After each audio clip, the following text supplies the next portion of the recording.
Gnaneshwari issue ఒక 4 to 5 days అవుతుంది ఈ రోజు. ఇప్పటివరకు ఈ అమ్మాయి ఆజుకి తెలియలేదు. మీరు చాలా సీరియస్ గా తీసుకున్నారని చెప్తా ఉన్నారు. మేము చూసినట్టు కూడా ఇక్కడ చాలా ట్రైనింగ్ జరుగుతుంది. ఈ అర్ధరాత్రి కూడా మీరు చాలా సీరియస్ గా తీసుకున్నారు. ఏమనుకోవచ్చు, ఏమైంది జరిగింది అనుకోవచ్చు, ఏమైనా కిడ్నాప్ ఏమైనా జరిగింది అనుకోవచ్చా, లేదంటే ఇంకేమైనా జరిగిందని అనుకోవచ్చా? 6వ తారీఖున తన తోటలో ఆడుకుంటూ పెంపుడు కుక్కతో పాటు అదృశ్యమైన జ్ఞానేశ్వరి ఆచూకీ కోసము కాకినాడ జిల్లా ఎస్పీ బిందు మాధవ్ గారు ఆదేశాల మేరకు SDRF, QRT teams, special parties అన్ని కోమింగ్స్ ఇవన్నీ చేశాము. అలాగే ఎన్ రూట్ లో కెమెరాస్ అవి కూడా చెక్ చేసాం. డ్రోన్స్ అవి కూడా వాడాము. ఈ పాప మిస్సింగ్ గురించి విషయంలోని అంటే ఆల్ యాంగిల్స్ మేము వెరిఫై చేస్తున్నాము. ఒక పాప గురించి వేరే వేరే ప్లేస్లలో ఏ విధంగా ఉంటుంది అంటే అయిందా పోయిందా అనే విధంగా ఉంటుంది. కానీ ఇంత అర్ధరాత్రి కూడా డాగ్స్ పట్టే వాళ్ళని తీసుకొచ్చి ఇక్కడ చాలా సీరియస్ గా అంటే డ్రోన్స్ ఎగిరేసి ఇంత సీరియస్ గా తీసుకొని ఈ అంశాన్ని ఛాలెంజ్ గా తీసుకోవడం అనేది అది చాలా గొప్ప అంశం అని కూడా అనుకోవచ్చు. సార్, జ్ఞానేశ్వరి ఇష్యూ ఒక 4 to 5 days అవుతుంది ఈ రోజుకి. ఇప్పటివరకు ఈ అమ్మాయి ఆజుకి తెలియలేదు. మీరు చాలా సీరియస్ గా తీసుకున్నారని చెప్తా ఉన్నారు. మేము చూసినట్టు కూడా ఇక్కడ చాలా ట్రైనింగ్ జరుగుతుంది. ఈ అర్ధరాత్రి కూడా మీరు చాలా సీరియస్ గా తీసుకున్నారు.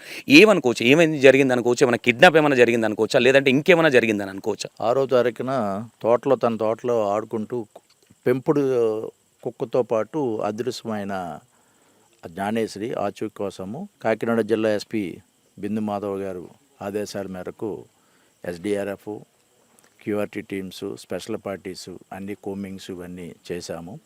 అలాగే ఎన్ రూట్లో కెమెరాస్ అవి కూడా చెక్ చేసాం. డ్రోన్స్ అవి కూడా వాడాము. మొత్తం ఎంటైర్ ఆ తోటకి ఆనుకొని ఉన్నటువంటి కొండ రామారేమయ్య అవి ఒక 1000 ఎకరాల విస్తీర్ణం గలది. అది కూడా కోమింగ్ చేశాము. ఓకే, కంటిన్యూస్గా సెర్చింగ్ ఆపరేషన్స్ నడుస్తున్నాయి. ఓకే, ఆల్ ఆఫ్ సడన్ నిన్న ఆ కుక్క తిరిగి రావడం, ఇంటికి రావడము, ఆ యజమాని దగ్గరికి వెళ్ళి ఒక వింత ప్రవర్తనతో ఆ యజమాని మీద తిరగబడి వెళ్ళడము, ఆ కుక్క వెళ్ళిన రూటుకు మళ్ళీ సెర్చింగ్ పార్టీస్ మళ్ళీ పంపించాము. మళ్ళీ ఆ యాంగిల్లో వెళ్తున్నాము. ఓకే, దాంట్లో మళ్ళీ ఒకవేళ వస్తే ఆ కుక్కని బంధించి దాని ద్వారా మళ్ళీ మా పోలీసు ట్రైన్డ్ ఓకే ఆ స్నిఫర్స్తోని వెళ్ళాలన్న ఉద్దేశంతో డాగ్ క్యాచర్స్ని తీసుకొచ్చి వాళ్ళతోని ఈరోజు నైటు అక్కడ కాపలా పెడతాము. ఇంకా ఈ పాప మిస్సింగ్ గురించి విషయంలోని అంటే ఆల్ యాంగిల్స్ మేము వెరిఫై చేస్తున్నాము. అతనికి అంటే మిస్సింగ్ గర్ల్ తండ్రికి ఫైనాన్షియల్ ఇష్యూస్ ఏవైనా ఉంటే ఆ డిస్ప్యూట్స్ పాతవే ఉంటే అవి కూడా వెరిఫై చేస్తున్నాము. అతనికి విరోధులు ఎవరైనా ఈ పాపని కిడ్నాప్ చేసి ఉంటే ఆ యాంగిల్ కూడా చూస్తున్నాము. రెండోది, కొండ అక్కడ ఎక్కువ ఉండడం వల్ల, పక్కనే ఉండడం వల్ల ఆ కొండపై జంతువులు ఎక్కువ మసులుతాయని ఇక్కడ స్థానికులందరూ చెప్పారు. యానిమల్ క్యాచింగ్ చేసే అవకాశం కూడా ఉందనేసి ఆ యాంగిల్ కూడా with the help of forest department వాళ్ళతో చేస్తున్నాము.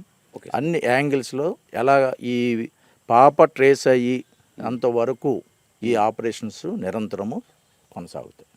Okay, okay, thank you. DSP గారు, తిలక్ సార్ చెప్పింది అర్థమైంది కదా. ఏమంటా ఉన్నారంటే ఈ విషయాన్ని చాలా సీరియస్గా తీసుకున్నాము. ఆ పాప దొరికే వరకు కూడా మేము ఇది ఆపే ప్రసక్తి అయితే లేదని చెప్తా ఉన్నారు. ఇంకో విషయం ఏంటంటే చాలా రోజుల తర్వాత ఇలాంటి ఇష్యూస్ని ఇంత పర్సనల్గా తీసుకొని ఇంత అర్ధరాత్రి అయినా ఆ డాగ్స్ పట్టే వాళ్ళని తీసుకొచ్చి ఇక్కడ ట్రైనింగ్ ఇస్తూ అంటే చిత విధాలుగా ప్రయత్నిస్తున్నారని అనుకోవచ్చు. కొన్ని ప్లేస్లలో ఏ విధంగా ఉంటుందంటే సరే చూద్దాంలే రాత్రి ఎందుగా ఇంటికి వెళ్దాం అనే విధంగా ఉంటారు. కానీ ఫస్ట్ ఆఫ్ ఆల్ సార్కి థ్యాంక్స్ చెప్పాలి, ఎందుకంటే మీరు చాలా సీరియస్గా తీసుకుంటున్నారు సార్.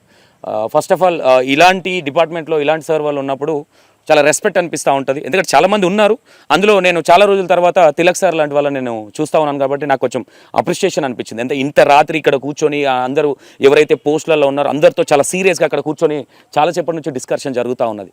ఒక పాప గురించి వేరే వేరే ప్లేస్లలో ఏ విధంగా ఉంటుంది అంటే అయిందా పోయిందా అనే విధంగా ఉంటుంది. కానీ ఇంత అర్ధరాత్రి కూడా డాగ్స్ పట్టే వాళ్ళని తీసుకొచ్చి ఇక్కడ చాలా సీరియస్గా అంటే డ్రోన్స్ ఎగిరేసి ఇంత సీరియస్గా తీసుకొని ఈ అంశాన్ని ఛాలెంజ్గా తీసుకోవడం అనేది అది చాలా గొప్ప అంశం అని కూడా అనుకోవచ్చు. ఫస్ట్ ఆఫ్ ఆల్ మీకు థ్యాంక్ యూ సార్.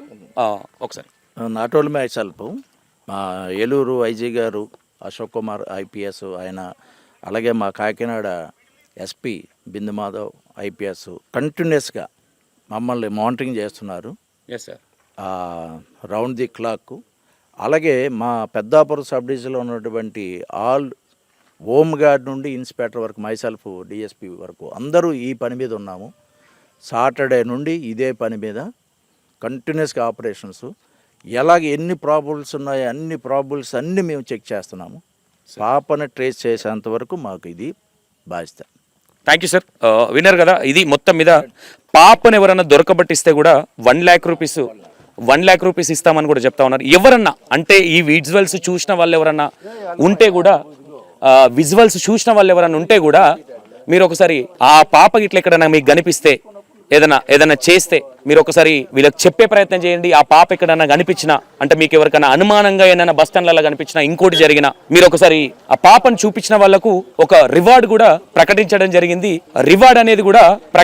జరిగింది కాబట్టి ప్రతి ఒక్కరూ ఇక్కడ తప్పిస్తూ ఉన్నారు. ఎందుకంటే ఆ పాపకు దొరికేదాకా వదిలిపెట్టే ప్రసక్తి లేదు. ఎందుకంటే ఏవైతే కొండలు ఉన్నాయో డిఎస్పీ సార్, తిలక్ సార్ చెప్పినట్టుగా అక్కడ కొంచెం క్రూర జంతువులు కూడా ఉన్నాయని చెప్తా ఉన్నారు. మరి అది ఏందనేది ఆ పాప సేఫ్గా దొరకాలనే ఆ దేవుడిని ప్రార్థిస్తాం. కంపల్సరీ E96 టీవీ మీకు బ్యాక్ టు బ్యాక్ ఇక్కడ నైట్ ఏది జరిగినా, డే ఏది జరిగినా మొత్తం చూపించడానికే దగ్గర 600 కిలోమీటర్ల నుంచి హైదరాబాద్ నుంచి ఇక్కడికి రావడం జరిగింది. మీకు ఈ రోజు నుంచి ఇక్కడ ఏం జరుగుతుందన్న విషయాలు ప్రతి ఒక్కటి చూపించే ప్రయత్నం అయితే చేద్దాం. First of all Tilak sir, DSP sir ఎవరైతే ఉన్నారో, ఇక్కడ ఉన్న ఎస్ఐ సార్, స్థానిక 4 టౌన్ సిఐ సార్ కావచ్చు, వీళ్ళందరికీ first of all thank you చెప్పాలి. ఎందుకంటే ఈ అంశాన్ని ఇంత సీరియస్గా తీసుకొని దీని ఇంత పగడబందీగా చేయడానికి అనేది చాలా గడుస్తుండాలి. కాబట్టి డ్రోన్స్ కావచ్చు, ఇక్కడ మొత్తం ఫారెస్ట్ మొత్తం ఇప్పుడు డిపార్ట్మెంట్ కూడా ఇక్కడ నైట్ వర్క్ చేస్తూ ఉన్నది. ఇంతకుముందు ఒక 6:30 ప్రాంతంలో యనమల దివ్య గారు, ఒకసారి ఎమ్మెల్యే మేడం గారు కూడా ఇక్కడికి రావడం జరిగింది. ఎందుకంటే ఈ అంశం విషయంలో పొలిటికల్గా కావచ్చు, డిపార్ట్మెంట్ పరంగా కావచ్చు చాలా సీరియస్గా తీసుకుంటున్నారు. కొంతమంది ఉన్నారు, బట్ పొద్దున మీకు ఇంకొన్ని విషయాలు నేను చూపించే ప్రయత్నం చేస్తా. ఎక్కడి నుంచి ఎక్కడ లేని ఏం జరిగిందనే విషయాలు కళ్ళకు కట్టినట్టుగా మీకు చూపించే ప్రయత్నం అయితే చేస్తా. Right, thank you so much.